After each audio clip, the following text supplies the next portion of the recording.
Hello, welcome to my channel UPSC CA. आज का जो हमारा टॉपिक रहेगा, जिसे आज हम डिस्कस करेंगे इस वीडियो में, वो रहेगा इंडिया दैट इज़ भारत। ये एक कंट्रोवर्सी है जो अभी न्यूज़ में काफ़ी रही थी। तो उस रिगार्डिंग आज हम बात करेंगे कि जो इंडिया का नाम है, एक तो ऑल्टरनेटिव आप बोलते हो भारत, दूसरा बोलते हो आप हिंदुस्तान। तो ये जो तीन नाम है, इनका ओरिजिन और जो दूसरे नाम भी है हमारे इंडिया के, जैसे भारतवर्ष बोल देते हैं, तो इन नामों के पीछे क्या हिस्ट्री है, किस तरीके से ये नाम आपके इवॉल्व हुए हैं, आपके कॉन्स्टिट्यूशन में लीगल स्टेटस क्या है इंडिया के नाम को लेकर, इन सब बारे में आज हम बात करेंगे। सो सबसे पहले देख लेते हैं कि न्यूज़ में क्यों रहा था। ये इसीलिए न्यूज़ में रहा था क्योंकि अभी G20 जो समिट अभी लास्ट वीक, अभी मंडे संडे को जो कंक्लूड हुई है, उस G20 समिट के लिए डिनर इनविटेशन भेजा जाना था डिफरेंट कंट्रीज़ के हेड को। तो उन इनविटेशंस के अंदर हमारे जो गवर्नमेंट है, उन्होंने in the name of president invitation दिया जाता है। तो वहाँ पर एड्रेस किया गया था हमारे प्रेसिडेंट को, प्रेसिडेंट ऑफ भारत, उन इनविटेशन कार्ड्स के अंदर। ठीक है, तो वहाँ से ये कंट्रोवर्सी न्यूज़ में आई। दूसरा जो कंट्रोवर्सी आपका ये न्यूज़ में रहा, वो इसीलिए रहा क्योंकि हमारे जो पीएम हैं, उन्होंने इंडोनेशिया विज़िट करना था। कहाँ, किसके लिए? 20th ASEAN India summit and for the 18th East Asia summit के लिए। तो वहाँ पर भी जो गवर्नमेंट का बुकलेट निकाला गया है इस रिगार्डिंग विज़िट के रिगार्डिंग, उसमें भी हमारे जो पीएम हैं मिस्टर नरेंद्र मोदी, उनको रेफ़र किया, उन्हें एड्रेस किया गया है एज पीएम ऑफ भारत। तो इस वजह से ये जो तो हमारे इंडिया का नाम ही आपका न्यूज़ में आया था। तो अब हम ये जान लेते हैं कि अभी इस नाम को लेकर, ठीक है, क्या कोई अभी लीगली इसे चैलेंज किया गया है? ठीक है, तो सबसे पहले देखें तो अगर हम रिसेंटली 2020 में जो सुप्रीम कोर्ट है, वहाँ पर एक PIL public interest litigation file किया गया था कि इंडिया का जो नाम है ना, उसको चेंज कर दीजिए। ठीक है, उसे इंडिया से हटाकर भारत चेंज कर देना चाहिए। तो उस वक्त जो हमारे CJI थे, उन्होंने ये कहा था कि देखो, भारत और ये दोनों ही नाम आपके कॉन्स्टिट्यूशन में दिए हुए हैं। ठीक है, और आप इसको, इस भारत नाम चेंज कर दो इंडिया का, वो तो ऑलरेडी यूज हो रहा है, कॉन्स्टिट्यूशन में भी ऑलरेडी यूज हो रहा है, तो इसकी कोई ज़रूरत नहीं है। तो इस PIL को सुप्रीम कोर्ट ने डिसमिस कर दिया था। ठीक है, फिर आगे इसी तरीके से एक और रेजोल्यूशन आपका जो आप मेंशन कर सकते हो, 2004 के अंदर यूपी गवर्नमेंट ने पास किया था। उन्होंने भी ये रेजोल्यूशन पास किया था कि जो हमारा कॉन्स्टिट्यूशन है, वहाँ पर इंडिया दैट इज़ भारत लिखा हुआ है, उसकी जगह पर लिखना चाहिए भारत दैट इज़ इंडिया। ये रेजोल्यूशन पास किया था। ठीक है, अब हम ये देख लेते हैं कि नाम की बात चल रही है, नाम चेंज करने की बात हम कर रहे हैं, तो स्टेट्स के नाम चेंज, और जो स्टेट्स के विद इन कोई भी प्लेस है, उसका अगर किसी लैंड का नाम चेंज करना है, तो कौन से आर्टिकल के अंडर है, किस तरीके से आपको वो चेंज करना होता है। फिर हम इंडिया के ऊपर आएंगे, ठीक है, कि उसका कैसे नाम चेंज होता है, कौन से आर्टिकल में प्रेजेंट है, वो देखेंगे। तो सबसे पहले ये छोटा सा एक आपके लिए याद रखने के लिए, क्योंकि नामों की बात चल रही है, तो इसलिए हमारे लिए जानना ज़रूरी है। ठीक है, अगर देखिए किसी भी स्टेट के अंडर आपको नाम चेंज करना है, किसी भी विलेज का, टाउन का, रेलवे स्टेशन का, अगर आपको नाम चेंज करना है, तो वो स्टेट के रेवेन्यू लॉज के अकॉर्डिंग किया जाता है, क्योंकि लैंड जो है, ये सब्जेक्ट आपका स्टेट लिस्ट के अंडर आता है, अंडर 7th शेड्यूल। ओके, सो नाम चेंज करने के लिए स्टेट कर सकता है, उसके विद इन द स्टेट कोई भी नाम चेंज करना है तो कर लेता है। लेकिन जनरल कन्वेंशन क्या है कि नाम चेंज करने के लिए उन्हें अप्रूवल लेना होता है यूनियन होम मिनिस्ट्री से। वहाँ से अप्रूवल लेने के बाद स्टेट गवर्नमेंट सिंपली एक नोटिफिकेशन जारी करेगी, इशू करेगी ऑफिशियल गैजेट के अंदर, और उस प्लेस का विद इन दैट स्टेट उसका नाम चेंज हो जाएगा। ठीक है, अब हम बात करते हैं कि स्टेट्स के नाम जो रीनेम करना है, उसको कौन से किस आर्टिकल के थ्रू हम करते हैं। तो कॉन्स्टिट्यूशन में जो आर्टिकल्स हैं 2 और 3, ये दोनों ही आर्टिकल किसके रिलेटेड है। आर्टिकल 2 में तो क्या दिया हुआ है कि कोई भी न्यू स्टेट अगर आपका ऐड करना है, कोई भी न्यू स्टेट आपको यूनियन के अंदर ऐड करना है या कोई भी उसका एस्टेब्लिशमेंट करनी है न्यू स्टेट की, तो उसके लिए जो आपको प्रोविज़न फॉलो करना होता है वो आर्टिकल 2 का दिया हुआ है। एंड आर्टिकल 3 के अंदर क्या दिया हुआ है, आर्टिकल 3 के अंदर बोला हुआ है कि जो भी आपके एग्जिस्टिंग, जो अभी एग्जिस्ट कर रहे हैं, उन एग्जिस्टिंग स्टेट्स का अगर आपको बाउंड्री चेंज करना है या फिर उनका नाम चेंज करना है या कोई भी ऑल्ट्रेशन करनी, किसी भी यूटी को उसके साथ मर्ज करके एक बड़ा नया स्टेट बनाना है, कोई भी ऑल्ट्रेशन करनी हो, तो उसके लिए आर्टिकल 3 में प्रोविजंस दिए हुए हैं। ठीक है, तो आर्टिकल 3 के अकॉर्डिंग जो यूनियन गवर्नमेंट है किसी भी स्टेट का नाम चेंज कर सकती है। ठीक है, तो अब ये याद रखना है आपको कि अगर स्टेट का नाम चेंज करना है तो कौन सा आर्टिकल है, आर्टिकल 3 पावर देता है पार्लियामेंट को। ठीक है, अब हम देखते हैं कि इस पावर का यूज़ करके पार्लियामेंट ने कब कब किस किस स्टेट का नाम चेंज किया हुआ है। सभी यहाँ पर मेंशन नहीं, कुछ एक एग्जांपल्स दिए हुए हैं। 2011 में जैसे उड़ीसा का नाम उड़ीसा कर दिया गया था, ऐसे ही 2007 में उत्तरांचल का नाम चेंज कर दिया गया था as Uttarakhand. 1973 Mysore was renamed as Karnataka. 1969 Madras was renamed as Tamil Nadu. ठीक है, तो ये कुछ रिसेंट आपके नाम चेंज हुए थे उनके बारे में था। अब चलिए देख लेते हैं कि इंडिया के नाम के बारे में कहाँ पर दिया हुआ है, किस आर्टिकल में दिया हुआ है। तो देखो आर्टिकल 1 जो कॉन्स्टिट्यूशन का आर्टिकल 1 है, वहाँ पर इंडिया का जो दूसरा नाम हम बोल रहे हैं भारत, वो मेंशन्ड है। ये आर्टिकल 1 जो है ये स्टार्ट ही इस तरीके से होता है, India that is Bharat is union of states. इस तरीके से ये लैंग्वेज पूरी लिखी हुई है, India that is Bharat union of states. तो वहाँ पर आप आर्टिकल 1 से ही कंक्लूड कर सकते हो कि इंडिया के 2 नाम दिए हुए हैं, इंडिया और भारत। ठीक है, यहाँ पर अगर आप ध्यान से देखो तो आपको ये कॉमा दिख रहा है, ये कॉमा और एक यहाँ पे इंडिया के साइड में कॉमा, ये आपको एज इट इज़ मिलेगा कॉन्स्टिट्यूशन के अंदर ही। तो ये जो दोनों कॉमाज हैं ये आपके यहाँ पर क्या मेंशन करते हैं, ये क्या बताते हैं आपको कि ये जो इंडिया वर्ड है ये भारत का इंग्लिश फॉर्म है। मतलब भारत को अगर इंग्लिश लैंग्वेज में बोलना है तो आप इंडिया बोलोगे।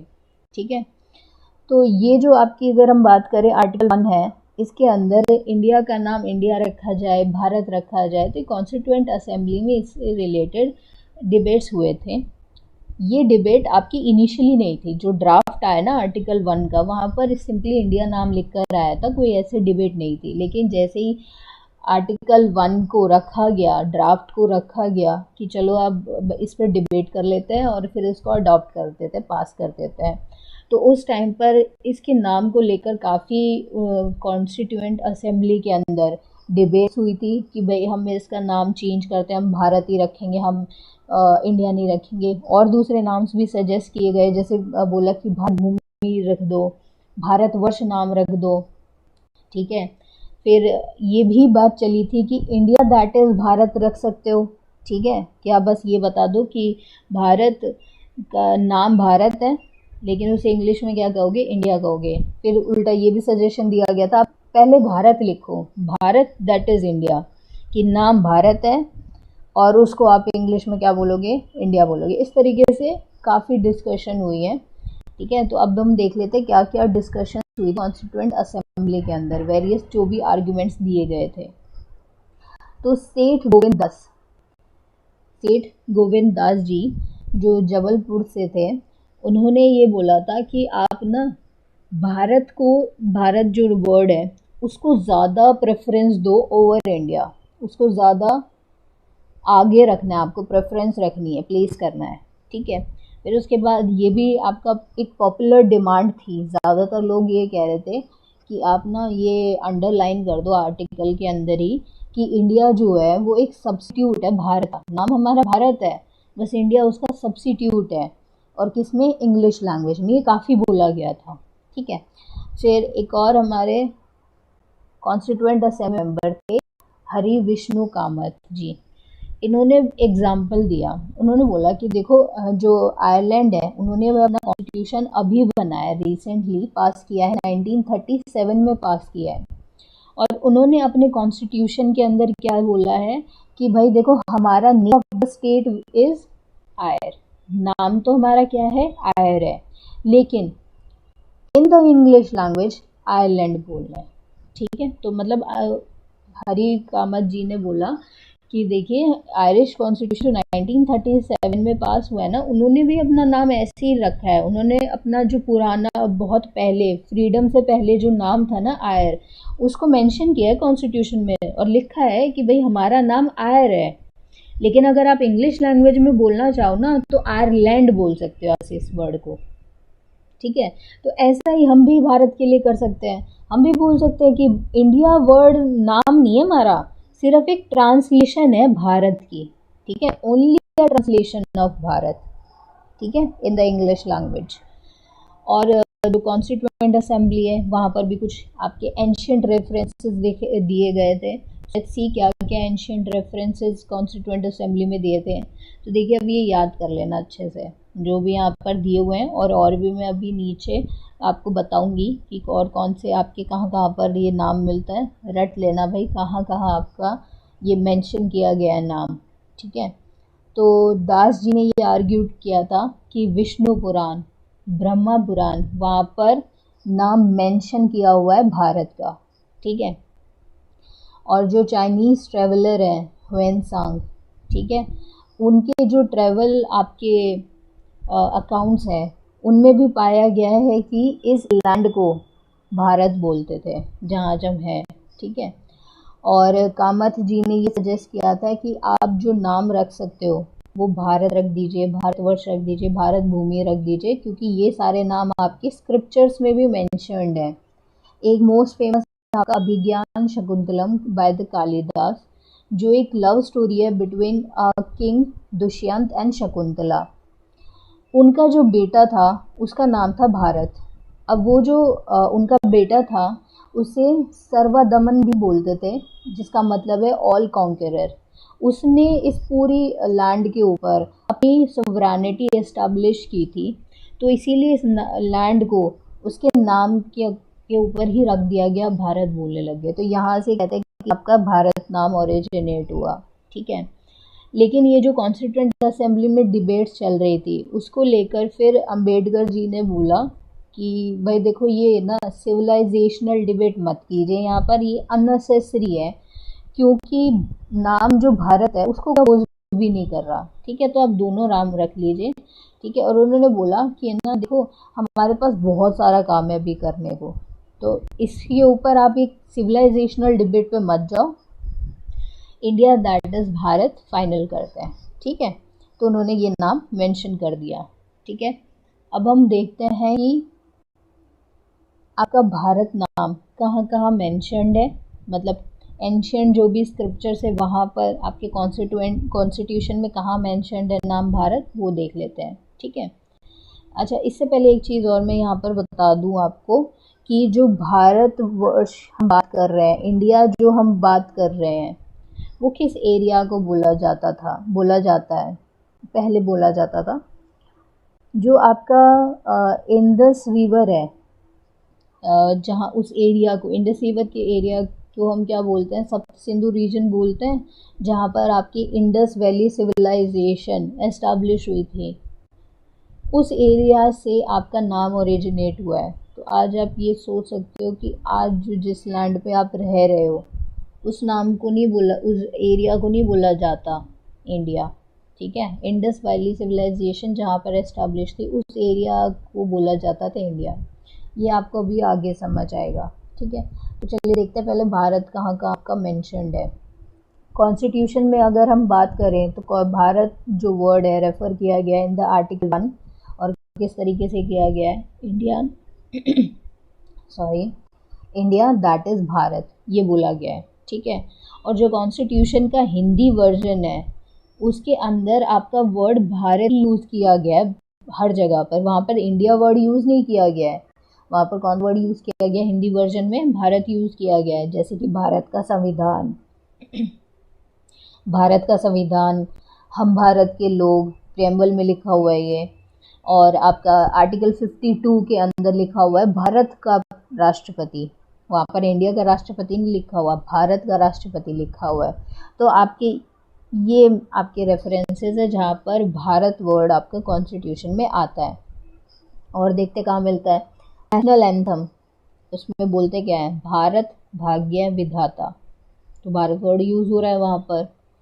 अब इंडिया को जो दूसरी इंडियन लैंग्वेजेस हैं, हमारी जितनी भी इंडियन लैंग्वेजेस हैं, वहाँ पर इंडिया को भारत बोलते हैं या भारतम बोलते हैं, ठीक है। और जो इंडियन पासपोर्ट है, इंडियन पासपोर्ट पर क्या लिखा जाता है? भारतीय गणराज्य। उसके कवर पे लिखा जाता है भारतीय गणराज्य, ठीक है। तो अब देखिए सबसे एंशंट कहाँ पर आपको मिलता है? 1500 से 1000 BC के टाइम पीरियड में लिखी गई ऋग्वेदा। ऋग्वेदा के अंदर भारत वर्ड आपका मेंशन किया जाता है। और वो क्यों किया गया है? क्योंकि उस टाइम पर एक किंग थे जिनकी ट्राइब का नाम था भारत, ठीक है। किंग है सुदास, उनकी ट्राइब का नाम है भारत। उन्होंने एक बैटल की थी विद 10 किंग्स। उनका एक कॉलिशन था, 10 राजाओं का एक कॉलिशन था अगेंस्ट सुदास। तो सुदास ने इन 10 राजाओं को हराया था। और फिर उसी के ही उसकी ट्राइब के नाम पर इस एरिया का नाम पड़ गया भारत, ठीक है। फिर यहीं से ही नाम ओरिजिनेट हुआ है। भारत वर्ड के ओरिजिनेशन हम यहीं से ट्रेस करते हैं। और भी हम मान लेते हैं, लेकिन ऋग्वेदा वाले को ज़्यादा आपकी प्रोमिनेंस दी जाती है। नेक्स्ट है ऋग्वेदा जो है, उसमें और भी आपका वर्ड भारत को यूज़ किया गया है। जैसे कि भारत पीपल, मतलब वहाँ तो लिखा हुआ है भारतम गण, ठीक है। और भारत पुत्र, जिसका मतलब है सन्स ऑफ भारत, ये सब आपका ऋग्वेदा में मेंशन्ड है। और कहाँ पर आपका वर्ड यूज़ हुआ है? भारतवर्ष है, ये एक ज्योग्राफिकल एंटिटी की तरह कहाँ पर मेंशन्ड है? पुरानिक लिटरेचर्स में मेंशन्ड है। और जो आपके एपिक्स है जैसे महाभारत है, वहाँ पर भी इंडिया नहीं बोला गया है, वहाँ पर क्या बोला गया है? ये भारतवर्ष बोलते हैं। इस ज्योग्राफिकल एंटिटी की तरह बोला गया है कि ये पूरा एरिया जो आपके गैंगेटिक प्लेन्स हैं, इनसे नीचे वाला ये सारा एरिया, मतलब आप समझ लीजिए हिमालय से लेकर लास्ट आपके सदर्न टिप तक इंडिया के, इस पूरे एरिया को क्या बोला गया है? भारतवर्ष बोला गया है।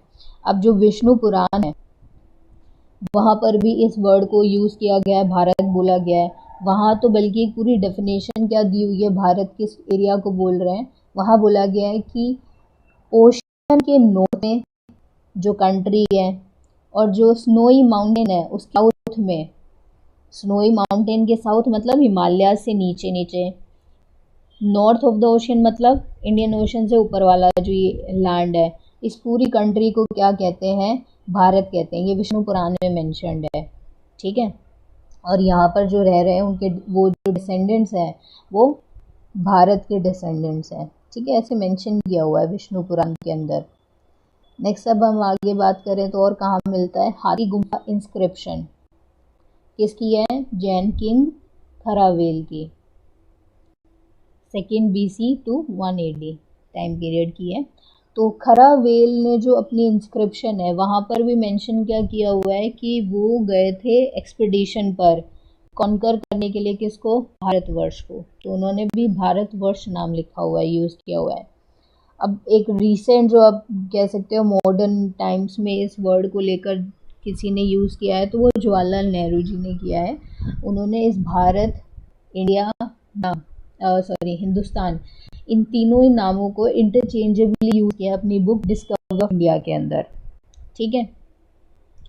तो और भी अगर हम देखें, एक सोशल साइंटिस्ट है कैथरीन क्लेमेंटन ओझा, ये वाला जो पॉइंट मैं अभी आपको बता रही हूँ, आप इसको कभी अगर नाम को क्रिटिकली एनालाइज करने की बात आ जाए, वैसे करना तो नहीं, अगर करना हो तो आप इसको बोल सकते हो, मतलब एक पॉइंट ऑफ व्यू आप इसको दिमाग में रख सकते हो कि हाँ एक ये पॉइंट भी चलता है कि ये सोशल साइंटिस्ट थी, उन्होंने बोला कि ना भारत जो है ये कोई रिलीजियस या सोशो कल्चरल एंटिटी को रिप्रेजेंट नहीं करता, ये बल्कि एक पॉलिटिकल और जोग्राफिकल एंटिटी को रिप्रेजेंट करता है वर्ड। ठीक है, नेक्स्ट अब हम बात करते हैं कि इंडिया वर्ड और हिंदुस्तान वर्ड कहाँ से शुरू हुआ। ठीक है, तो देखो अब आपका इंडस वैली सिविलाइजेशन आपको पता है किधर एस्टेब्लिश हो रखी थी, कहाँ पर आपकी एस्टेब्लिश थी Indus valley civilization? Towards the आगे पाकिस्तान वाला एरिया, पंजाब वाला एरिया, इंडस रिवर के आसपास वाला एरिया वहाँ पर था। उसके बाद आपको पता है कि धीरे धीरे ये जो सिविलाइजेशन जो लोग वहाँ पर रह रहे थे वो थोड़ा आपके गेंगेटिक प्लेन्स की तरफ आपके ज़्यादा क्या होने लगे, स्प्रेड होने लगे। फिर गेंगेटिक प्लेन्स तक भी उन्होंने अपने आप को सेटल कर लिया था। तो इंडिया के ऊपर जब पर्शियंस ने इन्वेड किया तो उन्होंने इंडस वैली को इन्वेड किया था अराउंड 6 BC। ठीक है, तो इंडस वैली को उस टाइम पर क्या बोला जाता था? सप्त सिंधु रीजन बोलते थे। क्या बोलते थे? सप्त सिंधु रीजन बोलते थे। अब जो पर्शियंस हैं वो एस को प्रोनाउंस नहीं कर पाते, तो वो इस चीज़ को प्रोनाउंस करते हैं एच। ठीक है, तो सप्त सिंधु, ये जो सिंधु वर्ड है इसमें एस को प्रोनाउंस नहीं कर पा रहे, तो इसीलिए वो एस को कैसे बोलते हैं, प्रोनाउंस कैसे करते हैं? जैसे HO। ठीक है, एस ठीक से नहीं हो पा रहा तो एच बोलते हैं, तो इसीलिए सिंधु वर्ड जो था वो हिंदू बन गया। ठीक, तो पर्शियन कैसे जानने लगे कि ये एरिया कौन सा है? हिंदू वाला एरिया है। ठीक है, फिर ये जो आर्कामाइड्स थे इन्होंने ये जो टर्म है हिंदू, इसके पीछे एक वर्ड और डाल दिया, स्थान। ठीक है, स्थान मतलब जो भी आपका एरिया है। ये किस जगह के लिए बोलना शुरू कर दिया इन्होंने लोअर इंडस बेसिन को बोलना शुरू कर दिया। ठीक है, कि लोअर बेसिन, इंडस बेसिन वाला जो एरिया है उसको ये बोल देते उस टाइम पर हिंदुस्तान। ठीक है, अराउंड ये 1st सेंचुरी की बात है, क्रिश्चियन एरा की। ठीक है, तो यहाँ से आपका वर्ड हिंदुस्तान ओरिजिनेट हुआ। अब इसके बाद कौन आता है इंडिया के ऊपर? आप हिस्ट्री अगर पढ़ चुके हो तो इन्वेड करने के लिए किनका टाइम स्टार्ट होता है? ग्रीक्स का, जिन्होंने इंडिया के ऊपर इन्वेड किया। अब उन ग्रीक्स को जो भी नॉलेज है इंडिया के बारे में, ठीक है, हिंदुस्तान के बारे में, वो किसके थ्रू मिली है? पर्शियंस के थ्रू, आर्कामिड्स के थ्रू ही मिली है। ठीक है, तो उन्हें क्या नाम सुनने को मिला? हिंदू। कि इंडस वैली को क्या बोलते हैं? हिंदू बोलते हैं। इन्हें ये इतना ही पता चला, लेकिन अब इनके साथ क्या प्रॉब्लम थी? ये एच नहीं करते प्रोनाउंस। ठीक है, तो इन्होंने हिंद वर्ड को क्या बना दिया? फिर एच हटा दिया, सिर्फ पीछे का ये वर्ड्स इंडस बोलना शुरू कर दिया। हिंदू था, उसको इंडस बोलना शुरू कर दिया। ठीक है, क्योंकि वो एच प्रोनाउंस नहीं कर पाते। फिर उसके बाद जो आपके मैसेडोनिया की किंग अलेक्जेंडर है उन्होंने इन्वेड किया अराउंड 3rd BC। तो उस टाइम पर जब वो इन्वेड करने आए थे ना, तो उन्होंने जो रीजन बियॉन्ड इंडस है, इंडस से आगे वाला जो एरिया है आपकी गेंगेटिक प्लेन्स के टूवर्ड्स वाला जो एरिया है, उस एरिया को इंडिया बोला था। वो रेफर करते थे इस वर्ड को। ठीक है, तो इंडिया किस किस एरिया को बोलने लग गए? जो आपका बियॉन्ड इंडस वाला रीजन है। ठीक है, अब हम आगे देखते हैं कि और कैसे इवॉल्व हुआ फिर ये नाम। दिल्ली सुल्तान्स और मुगल्स के टाइम पर वो इस गेंगेटिक पूरा जो अब आपका रीजन है ना, south of the Himalayas and north of the ocean, इस पूरे एरिया को दिल्ली सुल्तान्स और मुगल्स किस तरीके से बोलते थे नाम? हिंदुस्तान के नाम से जानते थे। पूरे इंडो गेंगेटिक प्लेन को बोलते थे वो लोग। ठीक है, तो इस तरीके से पूरे का नाम पड़ गया। अब जब ब्रिटिश आए तो ब्रिटिश 18 सेंचुरी के बाद जब आए तो उन्होंने तो नाम ही कौन सा यूज़ करना शुरू कर दिया? इंडिया यूज़ करना शुरू कर दिया। ठीक है, सो ये था आपका पूरा हिस्ट्री। यहाँ तक ही आपका पूरा मैंने कंट्रोवर्सी जो भी है उसको एक्सप्लेन करने की कोशिश की है। आई होप आपको समझ आया होगा। अगर आपको कोई डाउट है तो आप कमेंट्स में डाल दीजिएगा। ठीक है, so thank you for joining until the end. So keep well and study hard. Thank you.